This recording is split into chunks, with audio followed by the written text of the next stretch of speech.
Hello folks, this week Alibaba reported Q4 earnings and let's just say that the numbers were pretty average. Revenue climbed a higher than expected 7% year over year, but there was a collapse in EPS which management blamed on mark-to-market losses on their equity investments.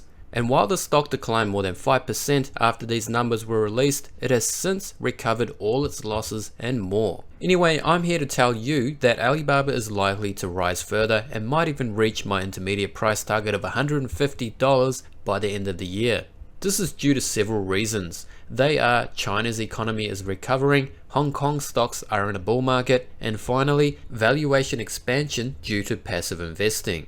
I'll explain each of these reasons in this video. But before we begin, most of you are not subscribed, so please hit that like and subscribe button to get instant updates when I post Alibaba videos. And also, I'm not a financial advisor, so take all my content with a grain of salt and seek professional financial advice if you need to.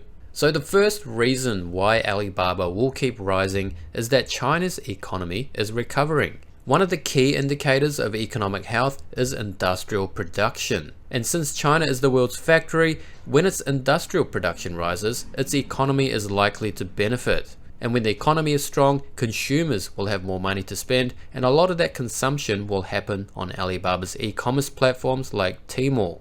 And as we can see in this chart, China's industrial production continues to increase year over year.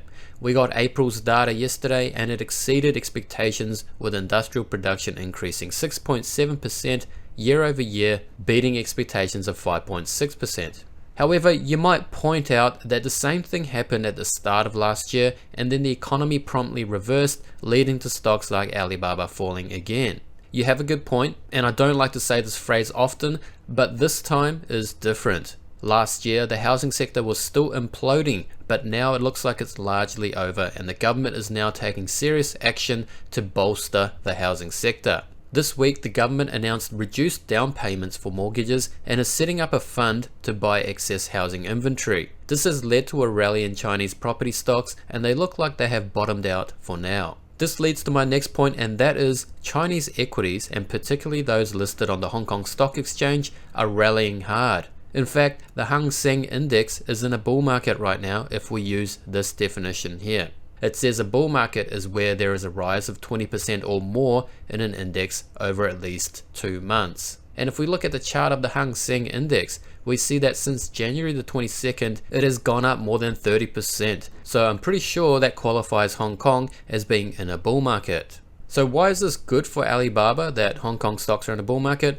Well, it's because of valuation expansion. In a bull market, valuation metrics such as price to earnings and price to sales ratios are likely to expand. This means that in a bull market, we may see the price to sales ratio of stocks like Alibaba expand as if by magic. In fact, if we look at Alibaba's historical price to sales ratio, we see that it's currently sitting at the rock bottom value of 1.69. Back in 2020, when Hong Kong was last in a significant bull market, Alibaba's price to sales ratio was around 7.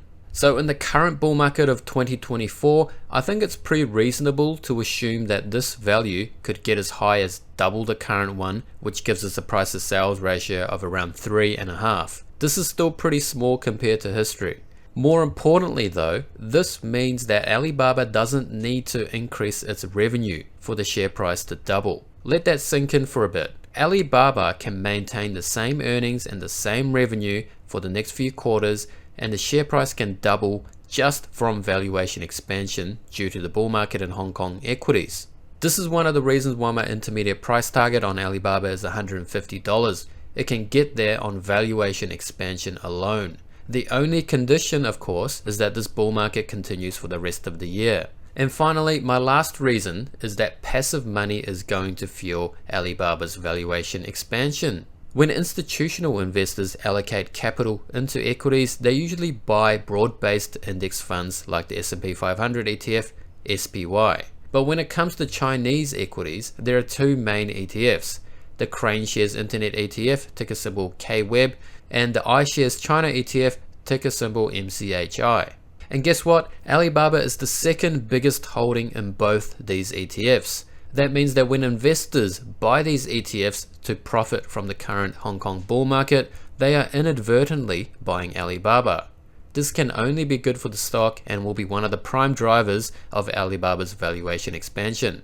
So overall, Alibaba stock is looking incredibly bullish, and as long as the macro environment holds up, the future looks very bright for the stock. In fact, I'm so convinced of my bull thesis that I'll be looking to buy more shares on any dips from here on out. That's it for this video, folks. If you appreciate my original take on Alibaba stock, please hit the like and subscribe button for more update videos like this. Thanks for watching and see you next time.